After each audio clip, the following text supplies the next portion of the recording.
नौजवान इस वक्त हम मौजूद हैं मुजेसर थाने के बाहर। आपको बता दें कि हमारे पास अभी एक शख्स हमारे साथ जुड़े हैं, केस आया हमारे पास कि उसका जो पेज है फेसबुक पेज हैक कर लिया जाता है।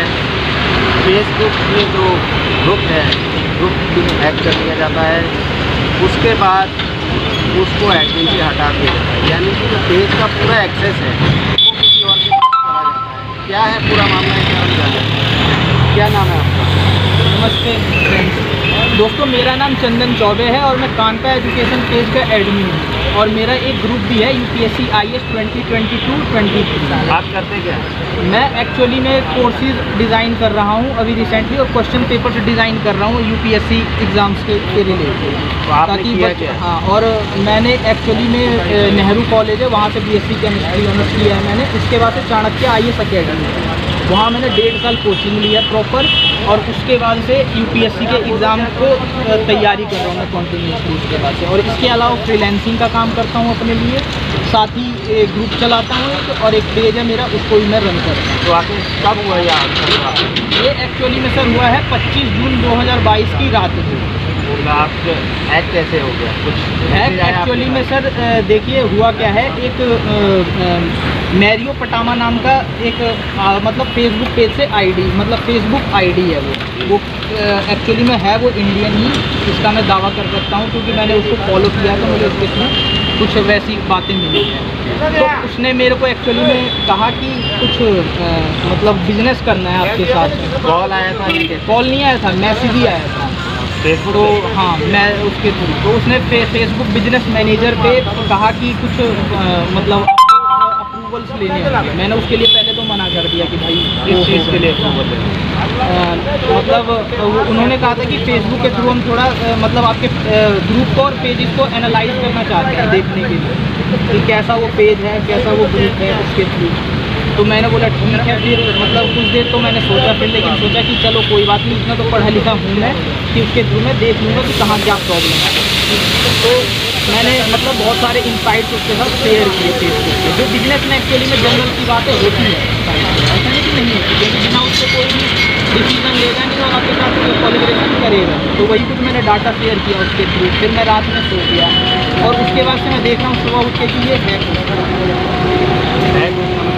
हैक हो गया, मतलब कि उसका एडमिन वो बन चुका है, मेरे से एडमिन कंट्रोल जा चुका है। और पेज जैसे जनरल लोगों के लिए हो जाता है वो उसका कंट्रोल एक्सेस कर पाते, वैसे मेरे साथ भी हो गया। मैं भी अपने पेज का एडमिन कंट्रोल एक्सेस नहीं कर पाता। प्रोफाइल में मेल आईडी और मोबाइल नंबर आ रहा है वो फेसबुक जो आईडी है उसे तो कुछ नहीं हुआ, वो तो मैंने पासवर्ड चेंज करके रिकवर कर दिया है, वो तो मेरे कंट्रोल में है। लेकिन फेसबुक पेज पे किसी का नाम शो नहीं कर रहा उसके एडमिन में, और ग्रुप में 2 लोगों का नाम एडमिन के तौर पे शो कर रहा है। उसमें एक जिसने मेरे को मतलब मैसेज किया था उसके रिगार्डिंग, और दूसरा वैसे पेज में आपने ईमेल आईडी और मोबाइल नंबर भी डाला होगा। हाँ, डाला था। वो किसका है? वो एक्चुअली में मेरा ही दिखा रहा है। फेसबुक पे अगर कोई मैसेज करता है ना मतलब ये कानका बात है कि एजुकेशन जो पे, सेटिंग की वो सब चेंज होगी है, मगर जो आईडी है हाँ वो और मेरी जो लगी पूरी पड़ी डिटेल है वो लगी पड़ी है। अभी भी आप फेसबुक पेज पे जाके मैसेज करेंगे तो वो मेरे पास ही आएगा, वो मैसेज उसका नोटिफिकेशन भी अगर मेरे पास आपके ही पेज पे आएगा। जो गलत काम होता है, गलत हरकत होती है, तो वो आपके पास आएगा। हाँ, ऐसा हो सकता है एक्चुअली। तो ये बहुत ही सीरियस मैटर है। तो इसके बाद आपने पुलिस कंप्लेंट की? हाँ, इसके बाद मैंने cybercrime.gov.in इस नाम की गवर्नमेंट की ही साइट है, इस पर मैंने सारी डिटेल शेयर की, जो चैट था वो भी शेयर किया। तो उसके बाद से 26 को सुबह 26 जून 2022 को संडे को सुबह में शेयर किया, तो उनके साथ मैंने सारी डिटेल शेयर की। तो उसके बाद से शेयर करने के बाद से अगले दिन 27 जून को मेरे पास मैसेज आता है, वो मैसेज मैं आपको दिखा दूँगा। मैसेज आपको दिखा देता हूँ मैं। वो मैसेज में ईश्वर हेड कांस्टेबल नाम का मतलब कांस्टेबल है कोई, तो उसका नंबर आया था। आपका केस उसके बाद? हाँ, उसके पास गया था cybercrime.gov.in पे, तो मैंने उसको फ़ोन लगा के बात की, तो वो कह रहा है कि मेरा ट्रांसफ़र हो चुका है, मैं इस केस को अब कहीं मतलब नहीं देख सकता, आप थाने चले जाइए, उनको बताइए। तो मैं थाने आया तो यहाँ पर साइबर डेस्क जो हेल्प डेस्क है वहाँ पर जनक सर बैठते हैं, सब इंस्पेक्टर। तो मैंने उनको बताया कि सर देखिए ऐसे ऐसे हुआ है। वो कह रहे हैं कि मेरे को cybercrime.gov.in के बारे में कुछ पता ही नहीं है, कुछ आइडिया ही नहीं, मैं नहीं जानता इसके बारे में कुछ। सब इंस्पेक्टर हैं? सब इंस्पेक्टर है, हाँ। और इसके बाद वो ऐसे कह रहे हैं कि मुझे इसके बारे में कुछ पता ही नहीं। उन्होंने कोई जानकारी नहीं है, जानकारी नहीं है कि इस नाम का कोई साइट भी है, वो ये कह रहे हैं। और उसके बाद उन्होंने मुझे सजेस्ट, मैंने उनको पूरा दिखाया कि सर देखिए इस ऑफिसर से आप बात कर लीजिए, उनसे पूछ लीजिए, ये यहीं पे काम करते थे आप ही के थाने में, ये आपको सारी डिटेल बता देंगे कि कैसे कैसे काम होता है, cybercrime.in से कैसे कंप्लेंट लेते हैं, उसका एक्शन कैसे लेते हैं, सब कुछ बता देंगे, आप इनसे पूछ के एक्शन ले लीजिए, इससे जो लेना है। तो उन्होंने कहा कि आप सेक्टर 19 जाइए, फजीलाबाद तालाब रोड। तो मैं वहाँ गया, तो वहाँ के ऑफिसरों से मेरी बात हुई, तो वो कह रहे हैं कि हम ऐसे एक्शन नहीं लेते, आपने cybercrime.gov.in पे कंप्लेंट डाल दी है, वो मुकेशर थाने पे आ चुकी है, अब हम दोबारा कंप्लेंट नहीं लिख सकते, अगर आप डायरेक्टली आप हमारे पास आते तब हम एक्शन लेते, अब हम इसमें दोबारा कंप्लेंट नहीं लिखेंगे, आप छुट्टी कर लीजिए, आप जाइए। तो उन्होंने मेरे को ऐसे कह दिया। तो फिर मैं आया, मैंने इनको बताया जनक सर कि देखिए सर 28 को आया, 27 के बाद 28, मैंने बोला देखिए सर वो तो ऐसे ऐसे आप ही इस पर रिपोर्ट तैयार करेंगे, आप ही उनको सबमिट करेंगे।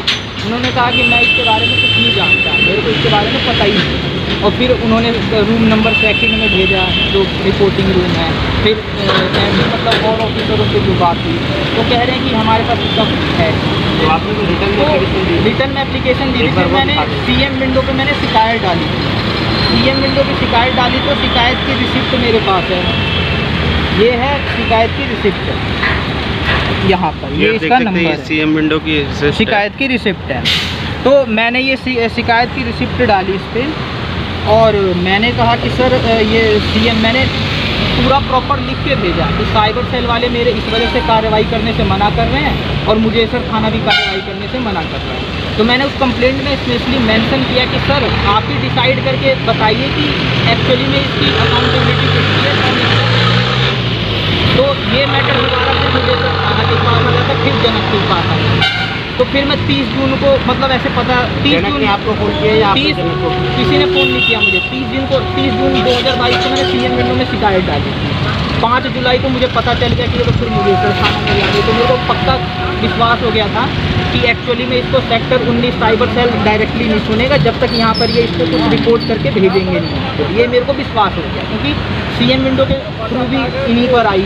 तो फिर मैं आया इनके पास, मैंने बोला कि सर आपके पास फिर ये कंप्लेंट आ गई मेरी, और आपने अब तक इस पर कोई, आप कह रहे थे कि ये साइबर सेल वालों के पास जाएगी ये सीधे, तो CM विंडो को ही डिसाइड करना था ना इसको, तो उन्होंने डिसाइड करके तो आपके पास भेज दिया इसे। इसका मतलब आपकी अकाउंटेबिलिटी थी, 10 दिन से आपने इस पर कोई एक्शन नहीं लिया, आप ऐसे ही मेरे को फिराते रहे। और उसके बाद से जब मैंने आपको कहा कि इस पर रिपोर्ट बनाकर भेज दीजिए साइबर सेल को, तो उससे आपने कोई किया नहीं। उसके बावजूद भी इतना मतलब हद होती है, मतलब निकम्मेपन की। उन्होंने उसके बाद कहा कि अब अभी भी हम इस पर कोई एक्शन नहीं लेंगे, हमारे इसमें आता ही नहीं है, क्योंकि हमें कुछ पता ही नहीं है। कह रहा है पैसों का मामला होना चाहिए, पैसों के मामले क्यों नहीं करते हैं। मैंने बोला ये पैसों का ही मामला है भाई, इससे मेरी अर्निंग चलती है, मेरा वेबिनार सेमिनार जितने भी लोगों को प्रमोट करना होता है वो इसके थ्रू प्रमोट करते हैं, इससे मेरी रेवेन्यू जनरेट होती है, पेज मेरा मोनेटाइज होने वाला है, सारी चीज़ें हैं उसमें, पैसों का ही मामला है। तो उस पर भी कोई कार्रवाई हुई नहीं। फिर मैं ACP दलजीत सिंह के पास गया, तो उन्होंने क्या कहा, रीडर से भी उनसे बात की, उनको भी बताया।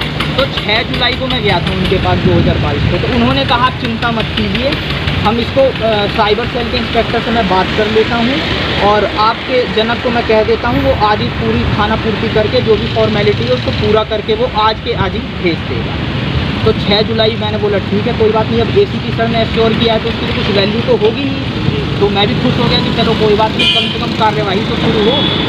अब क्या होता है, 8 जुलाई को मैं फ़ोन करता हूँ जनक ना, पहले मैं थाने में फ़ोन करता हूँ, थाने में फ़ोन करता हूँ तो मैं बोलता हूँ कि आप जनक से बात करा दीजिए मेरी।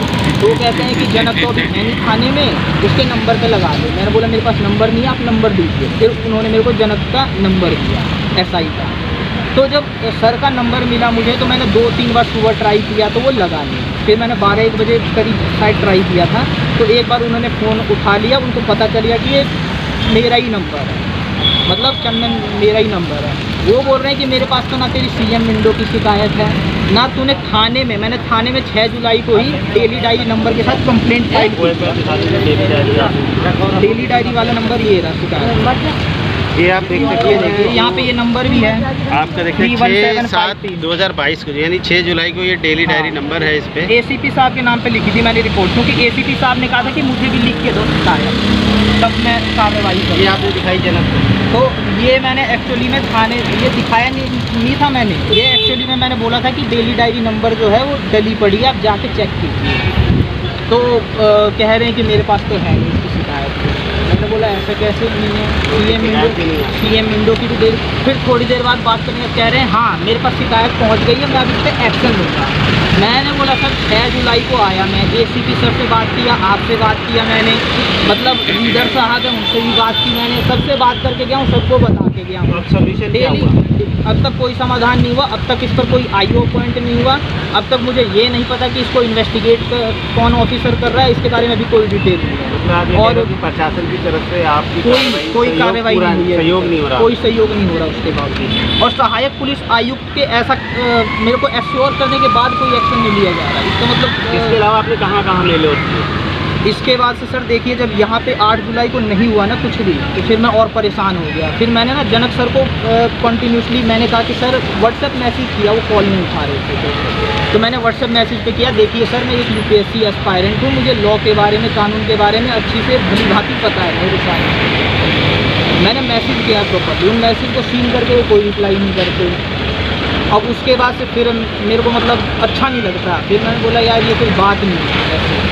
तो फिर मैंने क्या किया, अब मैंने प्रॉपर एक नेशनल ह्यूमन राइट्स कमीशन को शिकायत लिख दी है, उसका मेरे पास नंबर आ चुका है, केस नंबर भी दे दिया है उन्होंने, और डेली डायरी दिखाता हूँ मैं आपको, डेली डायरी नंबर भी ह्यूमन राइट्स के भी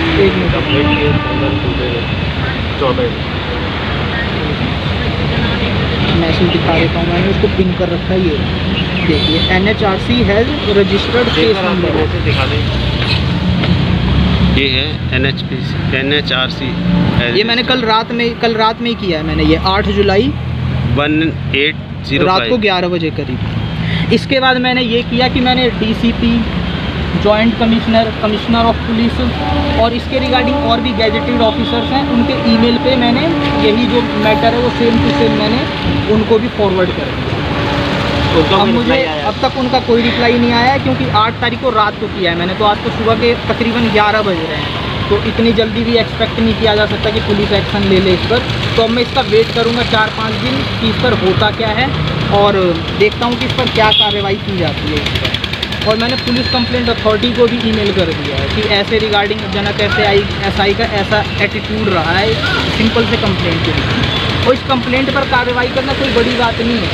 मैंने क्योंकि खुद देखा है कि फेसबुक जो है फुल एक्सेस प्रोवाइड कराता है लॉ एनफोर्समेंट एजेंसी को कि आप हमसे इंफॉर्मेशन अचीव कीजिए और आप इन्वेस्टिगेट कीजिए, और फेसबुक ऐसा कहता है कि 24 घंटे के अंदर हम आपको डिटेल प्रोवाइड कराएंगे। तो अगर ये एक ईमेल भी या एक रिक्वेस्ट भी अगर ये अपनी तरफ से कर देते फेसबुक को, तो फेसबुक इनको प्रॉपर जो भी इन्वेस्टिगेशन के लिए डाटा चाहिए था वो एक्वायर हो जाता है 24 घंटे के अंदर, और 1 या 2 दिन में ये इन्वेस्टिगेट करके ईजिली फाइंड आउट कर सकते थे कि इस मैटर में क्या हो सकता है, पेज रिकवर हो सकता है, नहीं हो सकता, ग्रुप आपको मिल सकता है, नहीं मिल सकता, और इसके बाद भले इनका जो डिसीजन होता उसके बाद मैं आगे देखता कि मेरे को क्या करना है। कितने साल से आप पेज चला रहे हैं?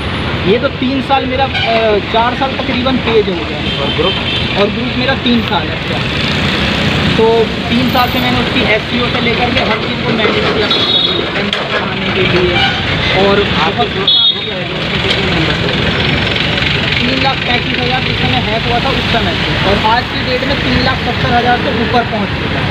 आप उसका लिंक शेयर कर दीजिएगा, या वैसे आप मतलब जब स्क्रीनशॉट आप दिखाएंगे तो उसमें दिख जाएगा कि ऐसा हो। और इस पर पुलिस कोई एक्शन नहीं ले रही, ये मतलब एक अफसोस करने वाली बात है, और एक ये समझने वाली बात है कि वाकई मतलब फरीदाबाद पुलिस काफ़ी निकम्मी हो गई है, नकारा हो गई है। आप कह रहे हैं निकम्मी नकारा हो गई, कार्रवाई नहीं हो रही। चलिए ठीक है, बहुत बढ़िया। जैसे कि आपने देखा अभी हमें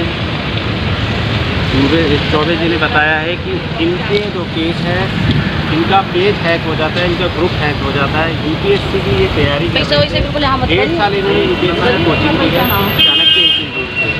यानी कि अगर बात की जाए अभी ये UPSC के जो स्टूडेंट हैं उनके लिए प्रोग्राम बनाते हैं क्वेश्चन पेपर बनाते हैं, उनकी हेल्प करते हैं और उसी से ये अर्निंग करते हैं। यानी कि एक पेज जाने के बाद एक तो इनका रोज़गार चला गया। दूसरी बात जो सबसे परेशान करने वाली बात है, अगर पेज या ग्रुप में कोई ऐसी चीज़ जलती है जो कि कानून के खिलाफ़ है, तो उसका जिम्मेवार कौन होगा? क्योंकि मोबाइल नंबर इनका है, ईमेल आईडी इनकी है, पूरी डिटेल इनकी है, सिर्फ एडमिन का जो एक्सेस है वो बदल गया है।